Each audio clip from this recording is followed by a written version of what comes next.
पटना के DM doctor Chandrashekhar Singh ने मुख्यमंत्री बालिका साइकिल योजना को लेकर कहा, तो वहीं मुख्यमंत्री बालिका पोशाक योजना और विद्यालयों एवं अतिरिक्त वर्ग कक्षाओं की स्थापना, उच्च कोटि के शिक्षकों की नियुक्ति तथा मुख्यमंत्री सिविल सेवा प्रोत्साहन योजना सहित राज्य सरकार की विभिन्न योजनाओं से शैक्षणिक परिदृश्य में क्रांतिकारी परिवर्तन दिखाई दे रहा है। इन बातों पर चर्चा की।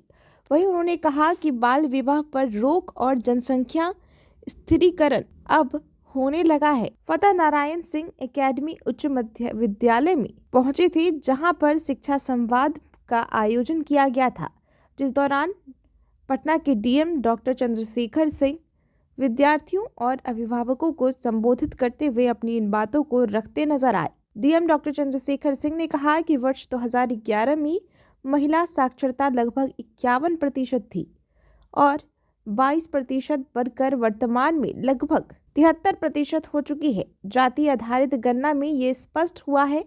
वहीं आगे उन्होंने क्या कुछ कहा, सुनिए। हुआ था कि जनसंख्या नियंत्रण और जनसंख्या स्थिरीकरण आप लोगों को पढ़ाया जाता होगा, बच्चों को मैट्रिक में और हाई इंटरमीडिएट में। आप जानते हैं कि कुल प्रजनन दर एक शब्द होता है, कुल प्रजनन दर कॉन्सेप्ट है। उसका मतलब है कि औसत बच्चे कितने हैं एक महिला को। तो ये पहले 4.7 था हम लोग के राज्य में, मतलब प्रत्येक महिला को औसत बच्चे लगभग 5 थे। आज के डेट में ये 3 रह गया है। इतनी गिरावट आई है बच्चियों की शिक्षा के बाद। आदर्श स्थिति जो होती है, जिसको जनसंख्या स्थिरीकरण कहते हैं, वो 2.1 होना चाहिए। मतलब जो कॉन्सेप्ट दिया गया था कि हम दो हमारे दो, जनसंख्या नियंत्रण के लिए आप लोग बहुत सुने होंगे, हम दो हमारे दो। तो ये कुल प्रजनन दर 2.1 2.1 होना चाहिए, तब फिर जनसंख्या में वृद्धि नहीं होगी। और उसके बाद जनसंख्या स्थिरीकरण के लक्ष्य को हम लोग प्राप्त कर लेंगे। 4.7 से घट करके 3 रह गया है और बहुत जल्द हम लोगों को उम्मीद है कि वो 2.1 का जो आदर्श स्थिति है उसको हम लोग प्राप्त कर लेंगे। और इसमें आपको हम बताएंगे एक डेटा आश्चर्यजनक कि सर्वेक्षण में पाया गया पूरे देश के स्तर पर, राष्ट्रीय स्तर पर, कि अगर पति पत्नी में से पत्नी मैट्रिक पास है, कम से कम मैट्रिक पास है, तो उस परिवार में जो कुल प्रजनन दर है वो 2.1 है। जो आदर्श स्थिति है वो ऑलरेडी है अगर मैट्रिक पास है पत्नी तो बालिका शिक्षा का, बच्चियों के शिक्षा का इतना बड़ा महत्व है। सिर्फ उनका व्यक्तिगत नहीं है कि उनको शिक्षा से एक अच्छे नागरिक बनेंगे, परिवार को अपने अच्छे ढंग से वो देख रेख कर सकेंगी, अपने स्वास्थ्य का भी ध्यान रख सकेंगी और रोजगार भी, स्वरोजगार भी अच्छे से कर सकेंगी। बच्चियों की शिक्षा का सिर्फ इतना ही महत्व नहीं है। हम लोग कहते हैं कि एक पुरुष अगर शिक्षित होता है तो सिर्फ एक पुरुष शिक्षित होता है, लेकिन अगर एक महिला शिक्षित होती है तो पूरा परिवार और एक पीढ़ी शिक्षित होती है। इसी की परीक्षा जो संघ लोक सेवा आयोग है, जो पूरे देश भर की परीक्षा कराता है, जिससे आईएएस आईपीएस से लोग ऑफिसर बनते हैं, वो परीक्षा अगर प्रारंभिक परीक्षा पास करते हैं प्री, तो उसमें 1 लाख रुपया सरकार देती है ताकि आप अपनी अच्छे से मुख्य परीक्षा की तैयारी कर सकें, इंटरव्यू की तैयारी कर सकें और सफल हो सकें। ये इंतजाम सरकार ने किया है। अब चौथी संभावना है कि 12वीं के पास किसी भी परिस्थिति के कारण अगर आगे पढ़ना नहीं चाह रहे हैं तो रोजगार या स्वरोजगार के लिए भी सरकार ने योजनाएं चलाई हैं। सबसे पहले आपको कौशल प्रशिक्षण केंद्र, जो हर जिले में जिला निबंधन और परामर्श केंद्र बनाया गया है, वहां अप्लाई कर सकते हैं, आवेदन ऑनलाइन भी दे सकते हैं।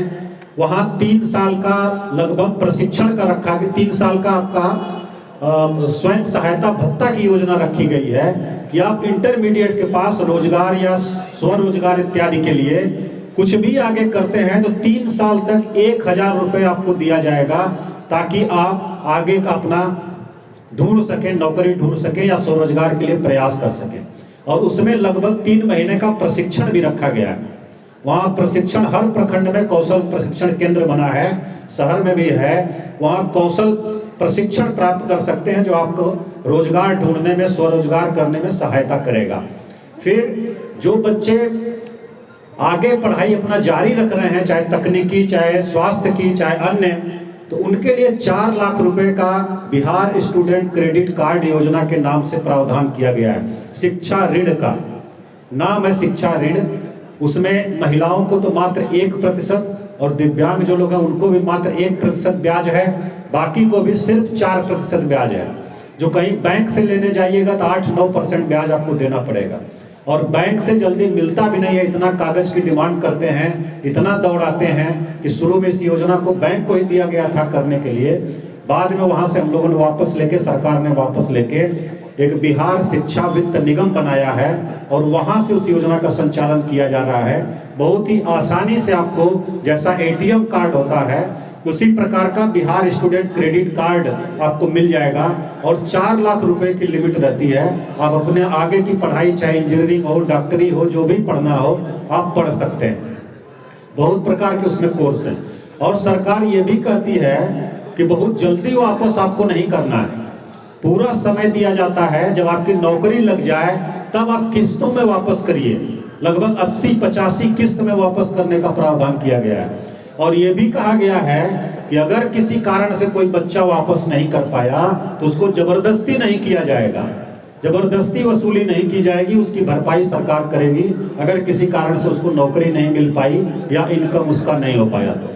बैंकों के मामले में ऐसा नहीं था, तो घर बार BPSC से, बिहार लोक सेवा आयोग से 2,20,000 शिक्षकों का चयन हुआ है पूरे राज्य में, और हम लोगों के जिले में भी लगभग 7,000 शिक्षक आए हैं। सोचिए कितनी बड़ी कमी थी, और इसको पूरा किया गया है। इससे जो हम लोगों के यहाँ एक आप जानते होंगे छात्र शिक्षक अनुपात एक होता है कि एक शिक्षक जो है कितने छात्रों को पढ़ाते हैं।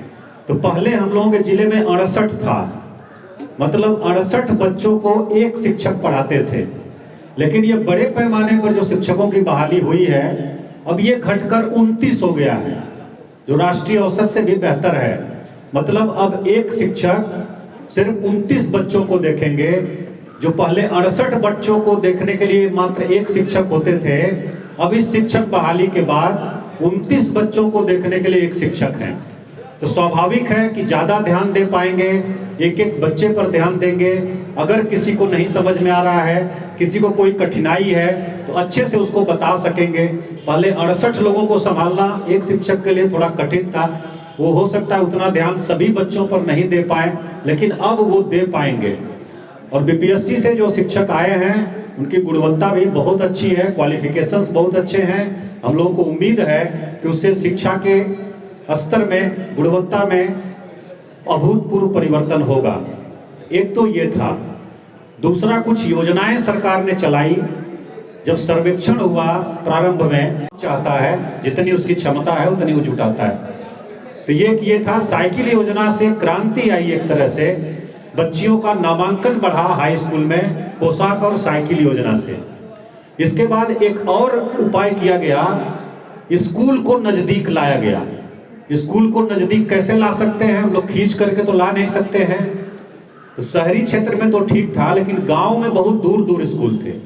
तो सरकार ने निर्णय लिया कि अब हर पंचायत में एक हाई स्कूल खोला जाएगा।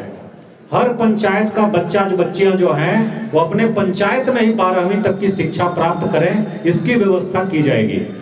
तो हम लोगों को बताते हुए बहुत खुशी हो रही है कि पटना जिला के हर पंचायत में हाई स्कूल खुल चुका है और अच्छी तरह से चल रहा है। कुल 309 पंचायत हैं पटना जिले में। सभी पंचायतों में कम से कम एक हाई स्कूल जरूर है, और शहरी क्षेत्र में अधिक हैं। पूरे जिले में हम लोगों के 423 हाई स्कूल हैं, जिसमें 9वीं से लेकर 12वीं तक की पढ़ाई हो रही है, जबकि पंचायतें हमारी 309 है मात्र। तो हर पंचायत में हाई स्कूल खुला है। तब अपने पंचायत में ही बच्चे बच्चियों को 12वीं तक की शिक्षा प्राप्त हो रही है। इसका परिणाम क्या हुआ हम लोगों ने देखा, बहुत स्पष्ट 2-3 परिणाम दिखा है। विद्यालयों में लड़कियों की संख्या आश्चर्यजनक ढंग से बढ़ी है।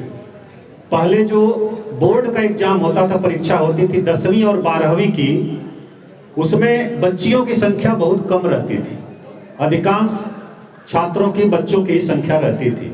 लेकिन अभी इधर हम लोग 5-6 साल से देख रहे हैं कि दोनों में 10वीं में और 12वीं का जो बोर्ड परीक्षा होती है, लड़कियों की संख्या लगभग बराबर है लड़कों की संख्या के। दोनों बराबर परीक्षा दे रहे हैं। इसका मतलब कि नामांकन बढ़ा है और बच्चे बच्चियां एक साथ अच्छे से पढ़ रहे हैं। तो ये परिवर्तन हुआ है।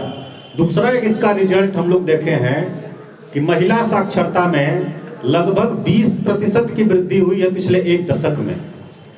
अगर आपने अभी तक हमारे चैनल को सब्सक्राइब नहीं किया है तो हमारे चैनल को जल्द से जल्द सब्सक्राइब करें, लाइक करें, शेयर करें और कमेंट।